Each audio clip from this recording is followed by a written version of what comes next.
Here's my summary of Gravity Falls. Just like every other predictive programming, it tells a flipped around story of the end times and even the beginning to a certain extent. An anointed family in the serpent seed bloodline, like Pharaoh or Elon, they're anointed for a bad purpose, to bring the Antichrist over, and of course to bring Antichrist technology into the world, which is what the people in this bloodline have been doing for generations. And people are always saying that Elon Musk is a thief, but he's really not, because all these people that bring out this technology are related. So he's related to Nikola Tesla, Donald Trump, and all these other people. Okay, where am I? They're also shown to be the ones to send the Antichrist Trinity to the abyss.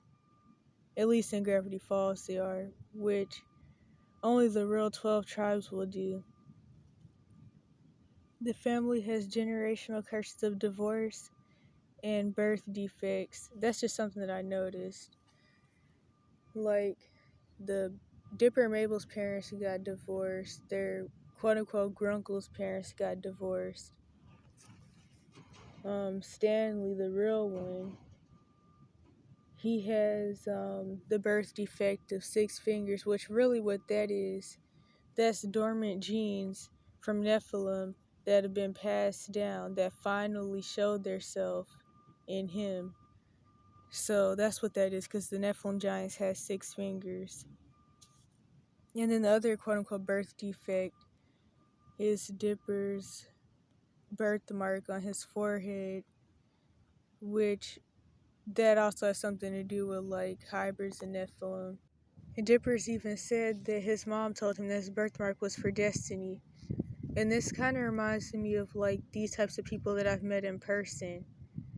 A lot of them, or at least some of them I'll say, seem to really not understand what their bloodline really is, why the family does the stuff that they do, why their family has all the wealth and technology that they bring out.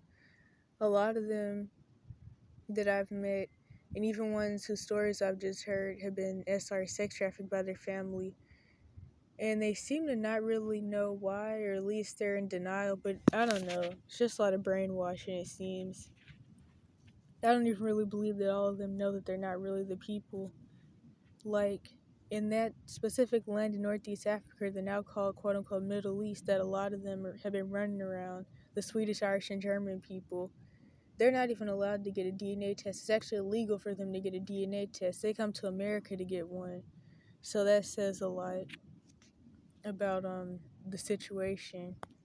But yeah, anyway, in the book of Bill, and I think even in the journal 3, which I have labeled as J3 and BLB, Bill said smart people who can be used like Stanley only come about every couple of 100 years or 1,000 years, something like that.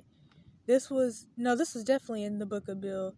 This was when he was going over how he had tried getting different civilizations to build these portals / hadron colliders. So like, what are those things called? Stonehenge, Native Americans. In fact, it was a Native American that wrote the prophecy for the zodiac symbols in a cave, which Stanley had found, which actually stood for him, Mabel, Dipper, and a couple other people. And this Native American had been visited by Bill, which Bill is Lucifer, and he was calling him a god and all that.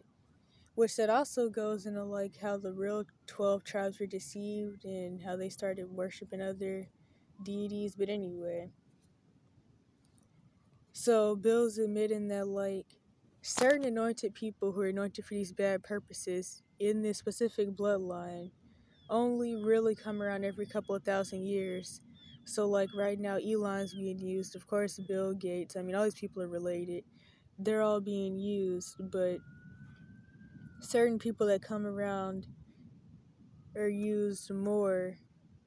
And so yeah, anywho, that also reminds me of something that one of Bill's old friends that was mentioned in the book of Bill said. She said that Bill only can use foolish people, or he gets into the mind of foolish people, which of course these people are foolish by like spiritual or biblical standpoints, but in the world they would be considered intelligent.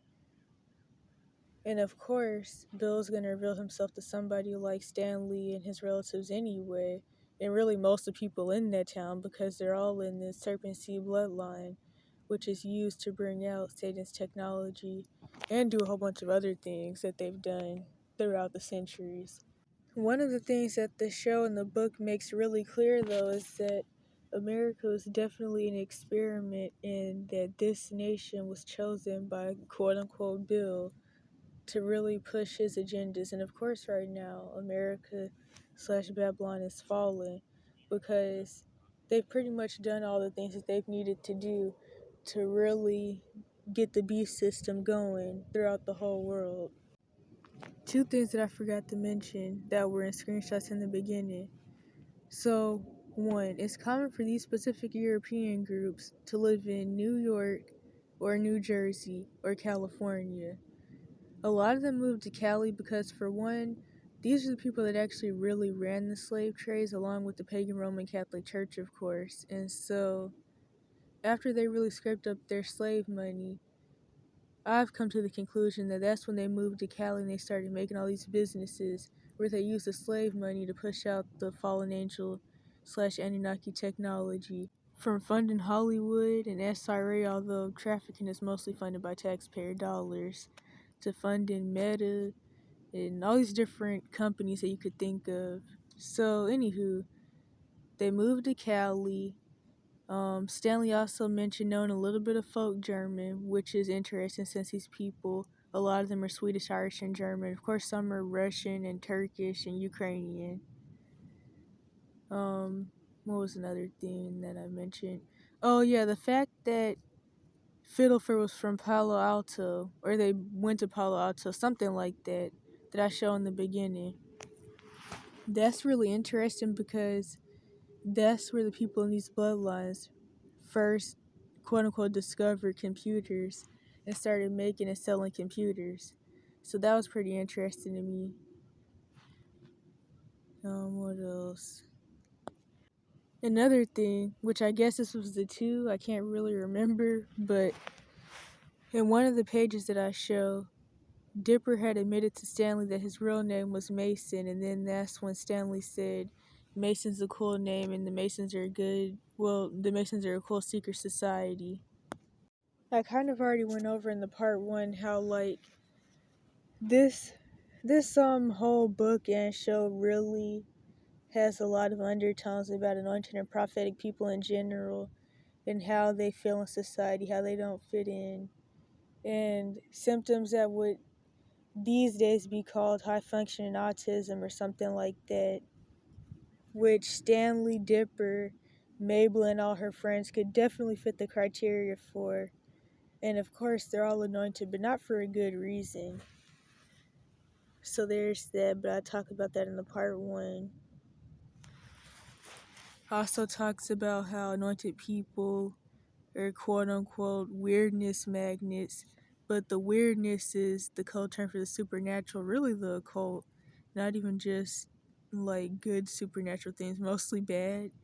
But of course, due to the fact that this show is about what it's about and who it's about, they're going to mostly focus on the demonic and not the good stuff.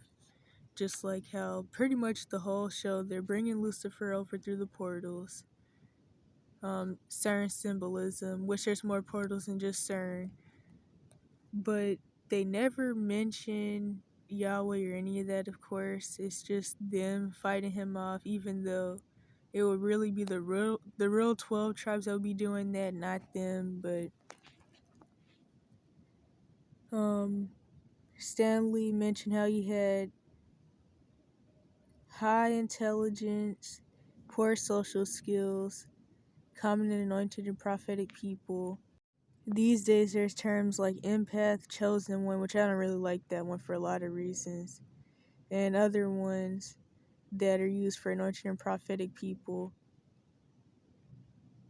I already said this part that Stanley, Dipper, Mabel, and her friends could fit the criteria for Asperger's or whatever they call it now. So many different labels these days. Because anointed people are born with insight, are peculiar people, and aren't of this world. It's the usual Disney show, as Disney was made to get kids interested in the occult. Northwest family are not only a family of Freemasons, but they're also in the Serpent Seed bloodline, of course. These specific groups of Euros tend to be really smart, but also good liars and manipulators. I can use a couple examples for this. One, just the fact that Alex Hirsch made this whole cartoon and books that were about the occult. But Hirsch would just keep saying that it was all a joke, and then he would say that he was quote unquote demystifying the whole situation, and that the Zodiac was just something he thought of for fun, and that him and his sister just played in the woods a lot, so they just thought of the cartoon because their childhood revolved around the woods. He just lies and lies and lies. It makes me think of how Bill Gates, when he's lying on stage as usual and pretending that he cares about people when he doesn't, he'll always look like he's about to just burst out laughing, like he's trying to not have a huge smile on his face. And another thing this makes me think of is how even their kids that they take through SRA trafficking, they can go through that, and if they manage to escape, they can go to college and get like multiple degrees even after going through complete horrors and torture and unimaginable things. So I've noticed just by like the ones I've met and the stories I've heard about them, they just tend to be really smart. And I know people are probably going to feel some type of way about this, but like, it's a stereotype that Asians are smart. But I also think that this group of people tend to be pretty worldly smart, if that makes sense. Like, I mean, they know about science and stuff. But yeah, honestly, I've even noticed parallels in them that are similar to the real 12 tribes. Like Stanford. I may still be getting them mixed up, to be honest. But the one that runs the Mystery Shack, he got banned from a lot of different states for scamming people. And they even said that their dad said that the only real love is the love of money, which sounds like a real saying of these Euros. But it also kind of reminds me of the real 12 tribes and like how we like the idea of having money, especially because of social condition that we've been put under. But I just see parallels in like both of us, which is pretty funny. Because one bloodline is Satan's bloodline, and the other one is Yahweh's bloodline. But there's still parallels due to like some of the similar sins and idolatry, which is just funny. Not funny, but I mean, it's interesting. Yeah, so passed down fallen angel technology, I already talked about that. Also, I should talk about just the title or the name of the show. I always thought that the term Gravity Falls stood for how when the end times comes, due to how the veil's going to be thinning and the world's just going to be falling apart, the laws of gravity and those different things, the laws of Earth, aren't going to really apply anymore because the veil's going to be thin and the world's going to be going from physical to a merging of physical and supernatural, which is part of why planes are falling.